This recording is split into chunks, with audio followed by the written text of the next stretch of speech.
Ambassador Kyaw Moe Tun, thank you so much for joining us for this exclusive interview on WION.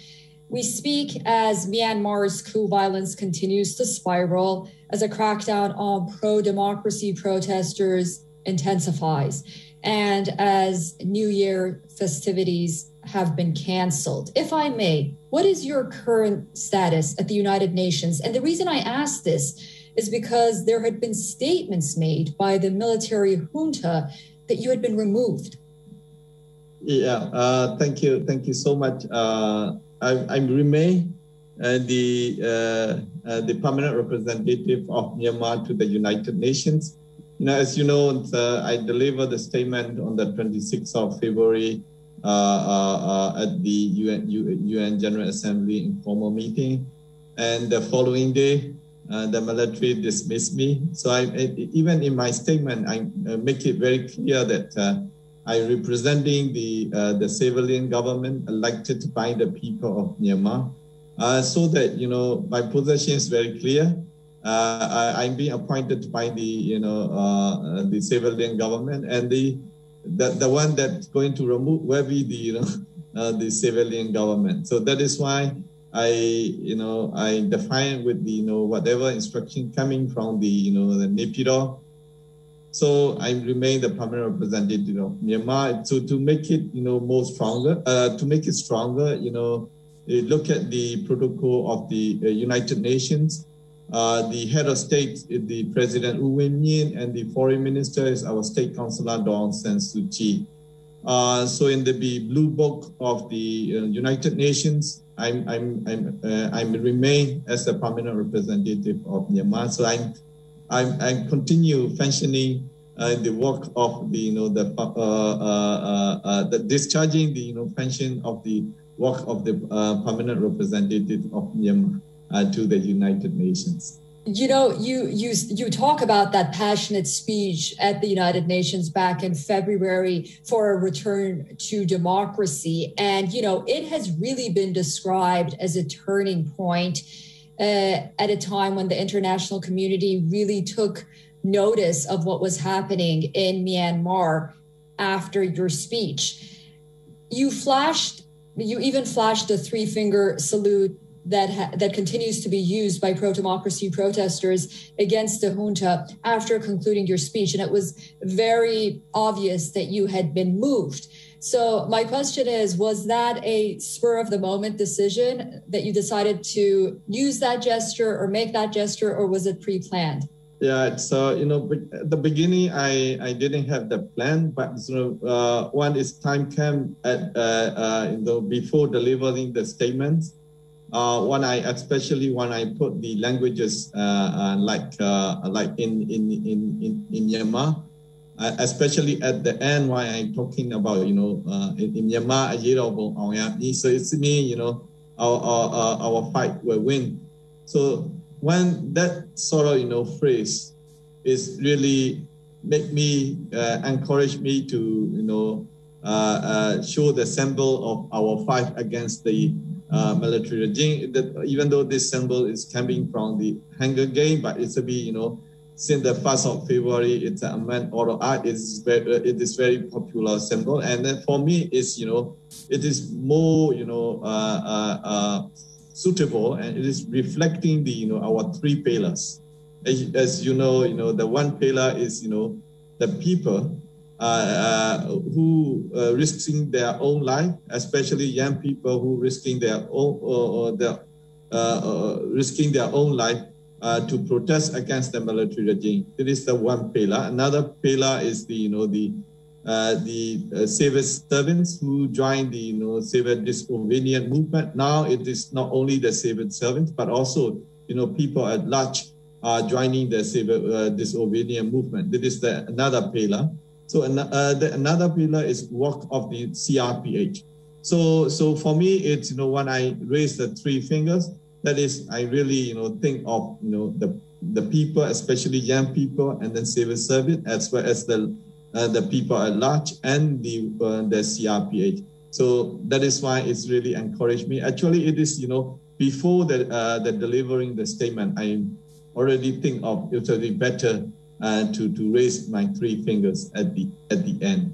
So in your view, what is the real reason for the military takeover of Myanmar? I mean, we know that Army Chief Aung Hlaing has said that the government was dismissed because they found it to be ineligible for electoral irregularities and that they'll be holding elections every 2 years. But I want to hear your opinion on why you think the real reason for this takeover has been and why the violence. Once the election and the commission announced the result of the general elections, the NLD they won the landslide victory at the election. So many head of states sent the congratulatory messages to the Aung San Suu Kyi and the leadership and NLD for the landslide victory. So it is very clear that the election itself is free and fair. Of course, there may be some minor irregularity. So those who minor irregularity may not change the result. So the reason that given by the military is many people definitely agree with me that it is very ridiculous. Nobody believed what the military is saying. That it's attested to by the millions of people came out on the street after the 1st of February. So to me that definitely there are the other reasons that they staged a military coup on 1st of February, so that the situation is not that good, and so once it's come on the 1st of February, it did happen. So that definitely the power grab is the one of the main reason. But also you may look at the press conference organized by the military before the election and the the 1st of February. I think they show some sign of what they are doing. Even the commander-in-chief say that they can do it whatever he wants. So that sort of message is already given, and the spokesperson of the military also talk about they have planned, so that definitely they have already planned to take over the state power of the country even before the election results, right? Yes. So what is your reaction to the charges being leveled against Aung San Suu Kyi? We see a fresh one ahead of virtually every hearing that she's scheduled for. So one of the charges against her is corruption. It's just everybody know who is Aung San Suu Kyi, what credibility that she has, the integrity that she has. Everybody know who put this kind of charges against. Those are very correct, and then they are the one who issue in Myanmar. Look at how rich they are. There have been a number of closed-door United Nations Security Council meetings. We've heard a lot of statements come out, press releases. However, the council has yet to call what's happening in Myanmar a quote-unquote coup in a unified voice, although we've seen unilateral actions taken by member states like Britain and the United States in forms of sanctions and trying to stop the funding going to the military junta. But when we talk about the United Nations Security Council and its permanent members from a unified standpoint, what more do you think needs to be done? Is the council doing enough in your opinion? And what would you like for the council to do at this point in time? Diplomatically speaking, I respect the position of the member state, and I thank them for the unifying voice, especially that you look at the last one, even though this is a press statement. The elements such as the safe and impedient humanitarian access to the people in need. That is what we really want. So it is we say that in our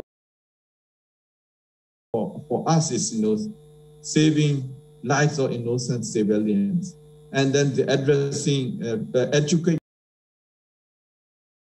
situation in Myanmar. So that is why we keep asking, especially you look at it. So when we have the the Security Council Area Formula meeting on Myanmar last Friday.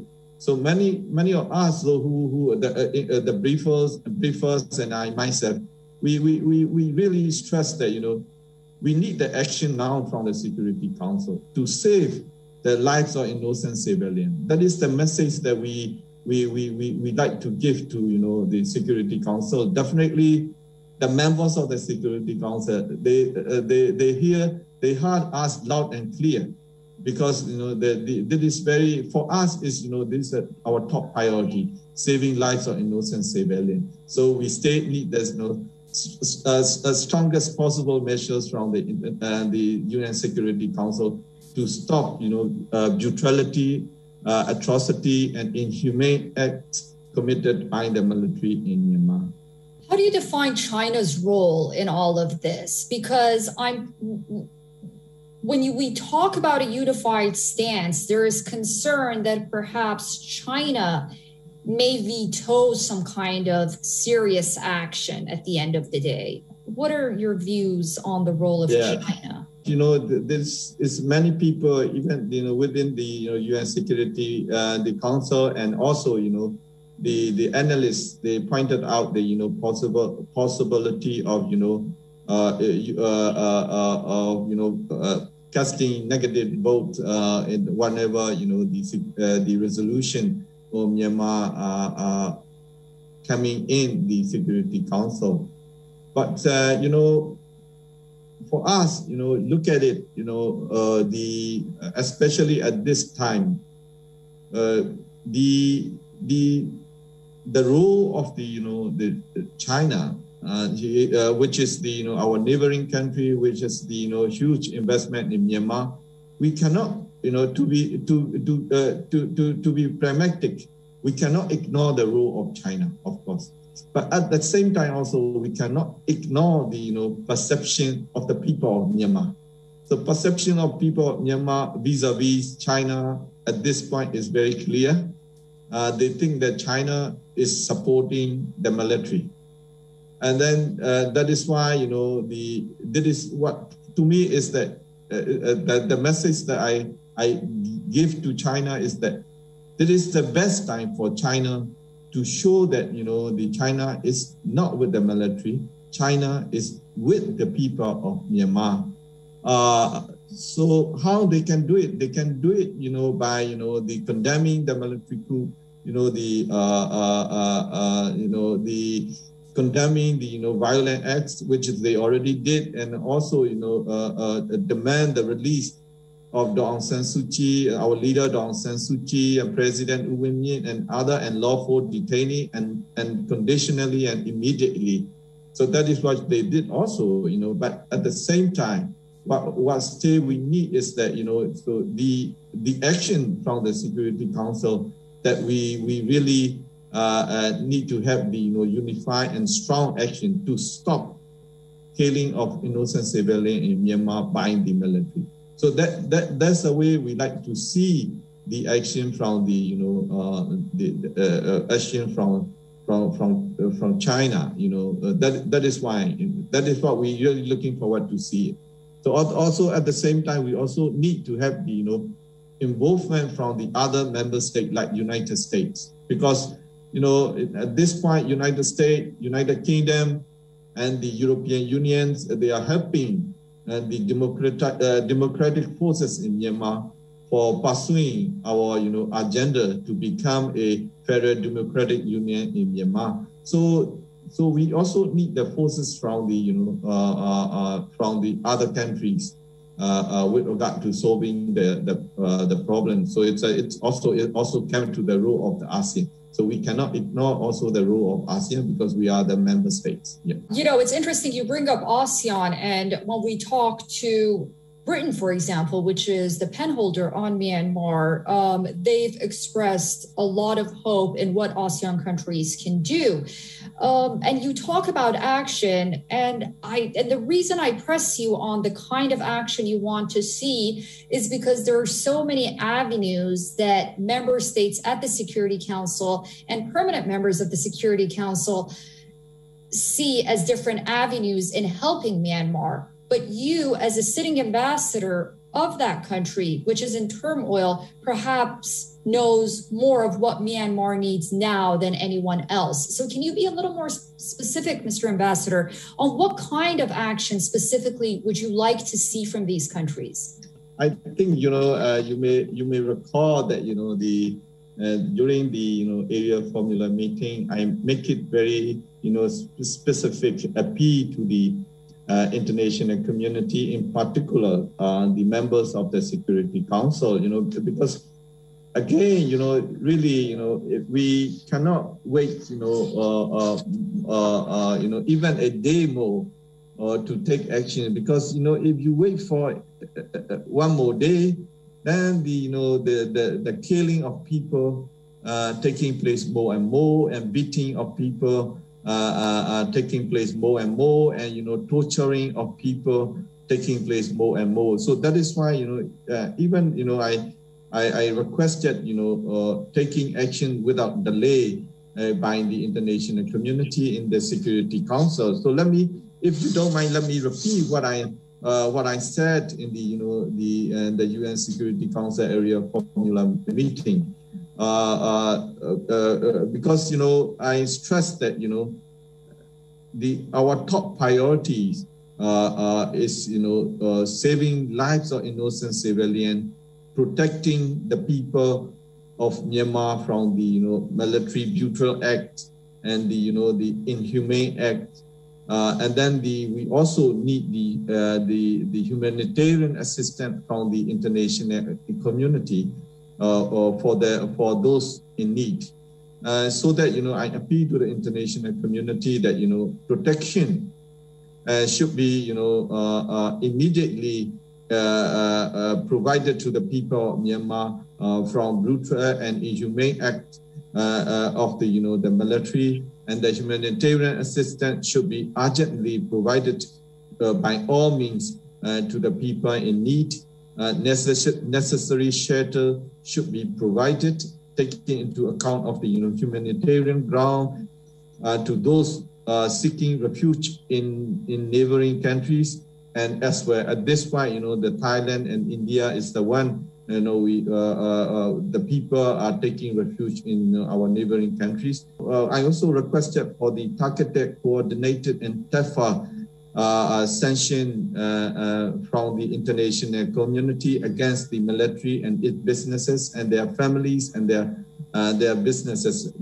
Because why we are awaiting, the strongest measures from the UN Security Council. Time is really of the essence, so that we need to have whatever action that can be taken by a group of countries, like-minded countries, to put pressure on the military regime. So that is why we requested for the targeted and coordinated tougher action from the international community. Also, we also like to look the countries to look at the bank accounts of the military and its affiliates, so that whatever the bank accounts their respective country have, they should review it and they should cut it off immediately. So these are the money that they use for buying arms and to kill the people. And then also we also like to like them to look at it, the financial flows into the military regime, so that if they cut it off immediately, that will help a lot for us to put pressure on the military. And then also the foreign direct investment should be suspended until the time as the democratically elected government was restored in Myanmar. That kind of specific the point that I made. So that is what I really requested. Even I added that the principle of responsibility to protect should not be ruled out when taking action against the military. So that's sort of point that I made during the area formula meeting on Myanmar on Friday. Thank you for sharing that with us, Mr. Ambassador. Just following up on your points, on Tuesday, the United Nations High Commissioner for Human Rights said that she feared that Myanmar is heading towards a Syria-style full-blown conflict. She has warned even of crimes against humanity in Myanmar. You know, the military in Myanmar in the past has been able to hold their grip, as critics describe, by their quote unquote dictatorial way. Will this time be different, in your opinion? For me and for us, you know, we are really, you know, working together to fight against the military. So even, you know, we always say that our fight will win. So we have to win because we don't want to go back to the system that we used to in before. We don't want to go back to this vicious cycle. So that we need to make it this time clear that no longer military be in the possession that they used to have. They have to out from the politics. They have to out from the military. So now you look at it, you know, some people even saying that, you know, since the, you know, the independence that we gained in 1948 until now, the level of the unity that we have among the, you know, the Myanmar people, I mean, all the, you know, the ethnic organization, ethnic organization, ethnic political parties, ethnic peoples, all of us, the unity, the level of the unity that we have is now the highest one. So that we strongly believe that definitely we can defeat the military at this time. So we have to defeat the military. We have to win this fight against the military.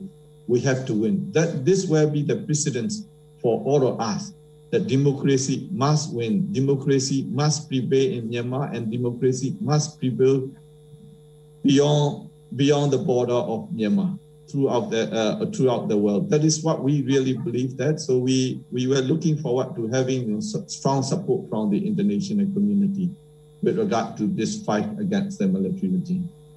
Ambassador Kyaw Moe Tun, thank you so much for joining us on WION for this exclusive interview.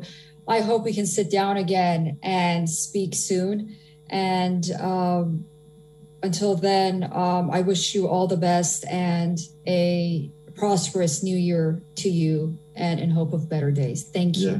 Thank you so much, Suzanne, for having me at your program, and, you know, give me the opportunities to convey my thoughts. I like to end by saying that, you know, to save lives of innocent civilians, I like to request the international community to take action now. And then also, you know, I like to, you know, saying that, you know, the military coup must fail. Democracy must prevail in Myanmar. Our fight will win.